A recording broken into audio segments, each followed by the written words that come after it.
I am the only billionaire trying to save humanity from Comet ATLAS 3. And yes, I am hiding something. The observation glass in front of me reflects my face against the backdrop of my private aerospace command deck, a chamber of screens, holographic trajectories, and launch feeds stitched into the walls like neural pathways. The media will slice my speech into heroic, digestible pieces and broadcast me as the man who does not blink at the cosmos. Let them.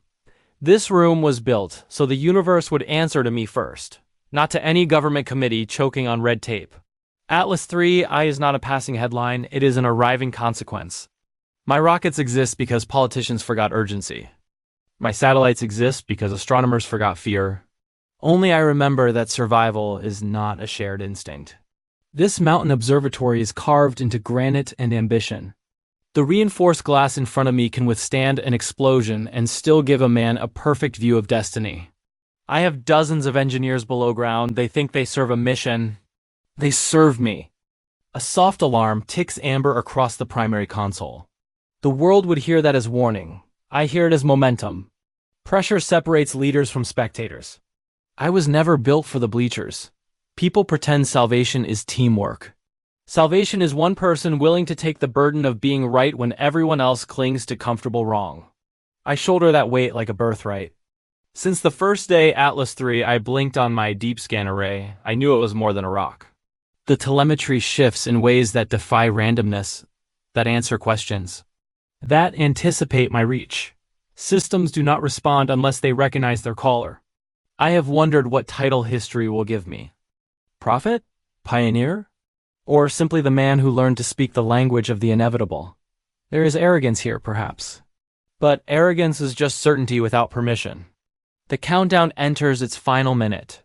I silence every external channel, let the quiet in. Here, without applause or judgment, I ask the only question that has ever honored me. Will you respond again?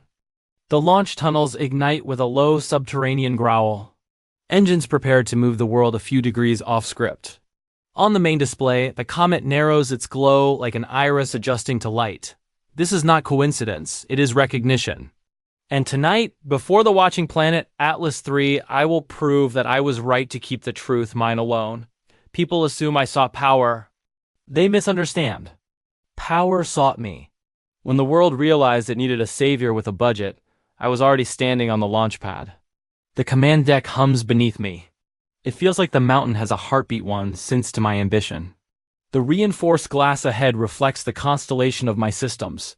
Orbital scans, rocket telemetry, and Atlas 3I's path glowing like a predatory halo. Elevators and boardrooms taught me nothing about destiny. Loss did.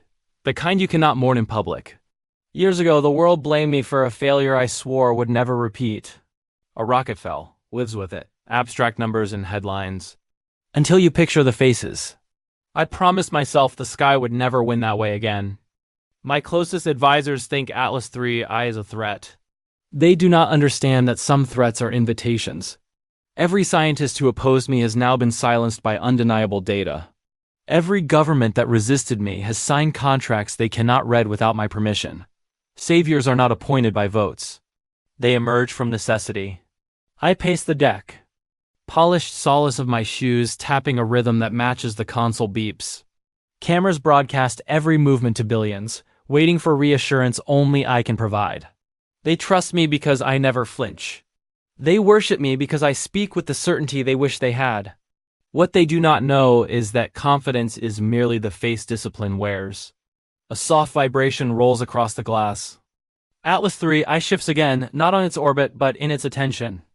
My displays flicker, resolving into patterns that remember me. My array hears a signal buried beneath static, a pulse with structure, intention. The engineers downstairs think interference is the enemy. I know better. Communication has to begin somewhere. The first word the universe speaks is always a glitch. I tighten my jaw, feeling the weight of the secret I have never shared. The comet's behavior isn't random discovery. It is reciprocity. It is listening because I listened first. Another tremor, another flash on the screen, coordinates, my coordinates. The mountain, me. For a heartbeat, I feel the absurdity. The cosmos should not know where I stand. And yet it does. The room darkens at the edges, lights dimming in unison like a theater preparing for revelation. My chest tightens. Not with fear, with anticipation. Someone has to speak first. Atlas, I whisper to the glass. I hear you.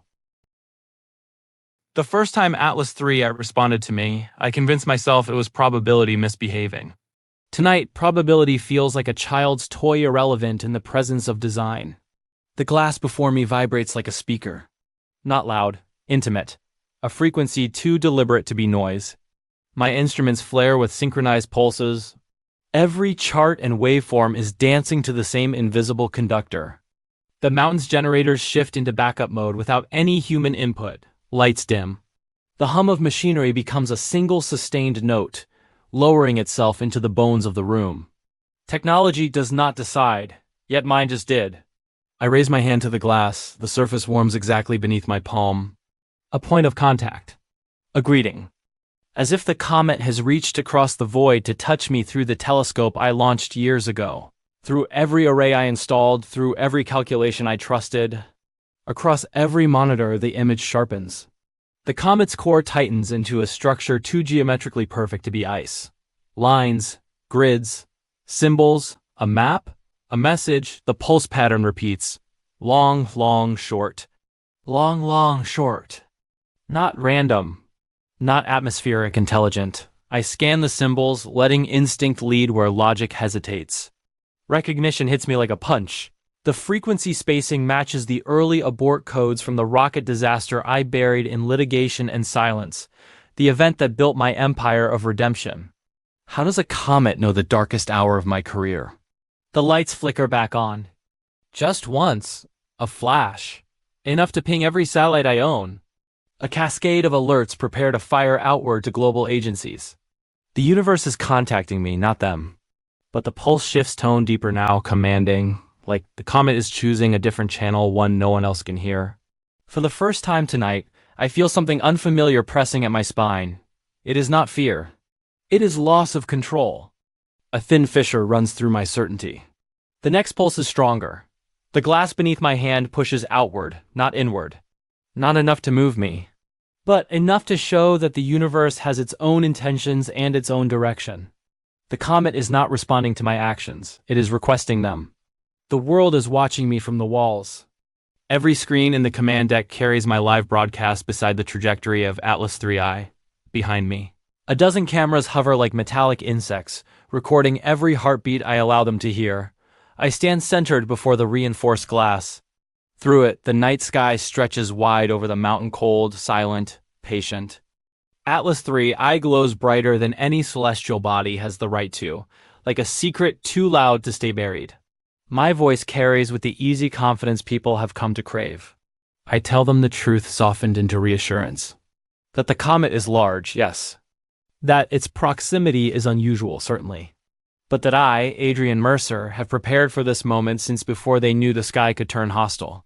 The crowd never sees the edges. They do not see the console lights flicker off rhythm, sinking instead to that silent pulse only I can feel beneath my ribs. They cannot understand that a comet should not behave like a living thing. The camera drone nearest to me wobbles midder. A glitch. Then another. The feed on my primary screen blurs, pixelates, and resolves again, but not into my face, into symbols. The same geometry the comet revealed to me earlier. Gasps erupt through streams worldwide. My staff scrambles behind the scenes, muting audio, replacing feeds. They believe they are saving me from embarrassment. I know they are saving the public from the truth. The symbols pulse faster. The launch systems below roar awake, uncommanded. Red warnings flare across consoles that should require 3 keys and 2 biometric approvals to activate. Atlas 3I does not request permission. Through the glass, the comet's tail arches like a spear aimed at Earth. The glow intensifies until it paints the interior of the chamber with harsh white stripes. My eyes sting, but I refuse to blink. A leader does not flinch before destiny. A deep tremor rolls through the mountain plates, shifting, machines aligning. The universe is doing math, and I am the variable it has chosen to solve for. I feel the secret banging against my ribs. Begging to be spoken aloud. I am not leading this mission. I am being led. My comms officer shouts my name in panic.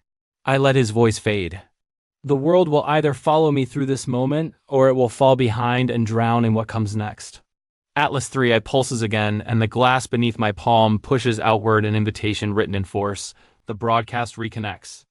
Billions of eyes return to me. I smile because they must see victory even when I taste uncertainty. The cameras are still rolling, but the broadcast is no longer mine. Every screen shows symbols now, shifting like a language being spoken faster than human comprehension. The technicians shout orders and slam buttons that have lost their authority. The command deck trembles again. Ceiling panels rattle in their frames. It feels like the mountain itself is leaning closer to hear the comet's voice. I steady myself with one hand on the glass, refusing to show weakness.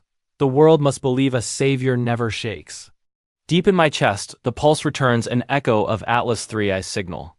It increases in pace as if urging me to match it, to surrender control not through fear, but through understanding. The launch indicator beside me flares white, bypassing yellow and red entirely. A probe beneath us screams to life. Engines shriek as propulsion sequences unlock without my input. My own systems have defected to a higher chain of command. One of my engineers appears on an auxiliary screen, face white with panic. "We can't override it." "The Comet, sir, the Comet is controlling the launch."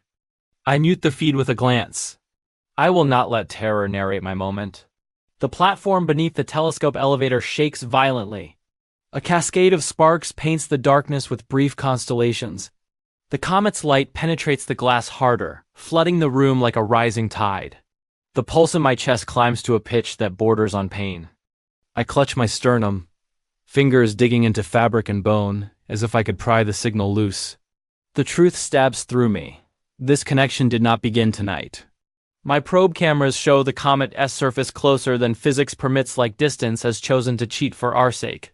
Then a shadow opens in the comet's core, wide and circular, a structure not carved by chance. My throat tightens. The secret I buried for years demands to be spoken. The rocket that failed, the one that cost lives, was responding to a similar signal. The disaster wasn't malfunction. It was contact. Atlas 3I has known me longer than anyone alive. Pain explodes behind my eyes. The signal becomes a command, and my knees buckle under the weight of obedience. The glass is the only thing keeping me from collapsing entirely. I gasp for air, understanding the costs of the mission I claim to own. To save humanity, I may have to surrender the one thing I never intended to give, myself. The deck alarms fade, not because the crisis ends, but because the systems surrender. Silence expands, thick and absolute. Control belongs to something beyond this room. I lift my head from the glass. Outside, the comet's core opens further, petals of cosmic structure unfolding with ritual precision. It looks less like a celestial body and more like a destination revealing itself. Humanity believes I built rockets to protect them. The truth is more selfish. I built them to reach this moment. My comms officer pounds on the sealed command door. Muffled yells drowned by the hum swelling from the glass. They fear an invasion. They fear extinction. They should. The universe rarely arrives with empty hands. The pulse hits me again, not as pain this time, but as understanding. A clear directive forms in my mind. Launch, now. The probe beneath us disconnects from the restraints with a thunderous crack. I did not key in a trajectory. I did not authorize ignition. The comet has done everything for me. As though I were merely the ceremonial witness of my own achievement. My hand falls naturally to the manual override. I feel the lever's cold edge against my palm. My engineers programmed redundancy so that this lever could stop anything human, that is. My fingers tighten, but then the glass heats beneath my other hand. A warning or a promise, I no longer separate the two. Light floods up my arm and the override lever unlocks beneath my grip, rotating on its own. I watch it move without my permission. I realize then, every failure, every success, every empire I built, they were not choices. They were instructions I believed were mine. The probe launches. The deck shakes so violently that the cameras jitter and drop from the air, collapsing into dead metal on the floor. The rocket streaks upward on the display, then disappears into the comet's open heart, as if swallowed by intention. My breath falters. I understand what the comet wants now. It is not my machine. It is me. The pulse inside my chest becomes singular, dominant, drowning my heartbeat entirely. The room contracts into a tunnel of light and purpose. I'm being called forward. My reflection stares back from the glass face, determined, mortal, chosen. Tonight, I stop pretending humanity depends on me. Tonight, I accept that I depend on it. Atlas 3 eye signal pulls me from the inside out.